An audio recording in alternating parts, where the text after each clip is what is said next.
Welcome to Jagannadh kitchen. నేను బీట్రూట్తో సాబ్దానా పాపడాలు వేస్తున్నాను చూడండి.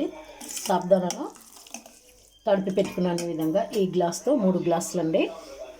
ఒక గ్లాస్కి 7 గ్లాసులు నీళ్ళు పోసి ఉడికించుకుందామండి. ఇది బీట్రూట్ను మిక్సీ పట్టి పెట్టుకుంటాను. ఇది ఈ విధంగా సగ్గు బియ్యాన్ని ఇందులో వేసేసుకొని కలుపుకుందామండి. ఈ విధంగా చూడండి, కలుపుతూ ఉండాలండి, కింద అడుగంటిపోతుంది. ఇదిగోండి బీట్రూట్ మిక్సీ చేసి పట్టుకుంది.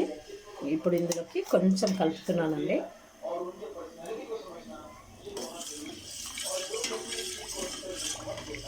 దించేటప్పుడు మొత్తం కలిపేస్తానండి.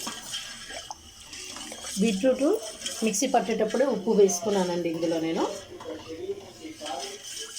తగినంత అంటే సగం స్పూన్ ఉప్పు వేసానండి.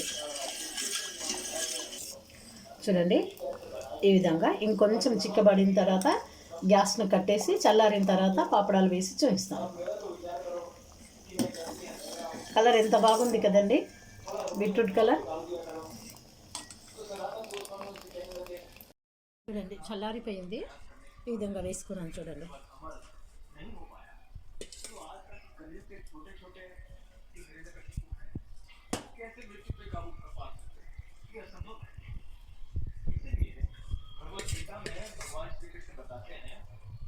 ప్రణవ్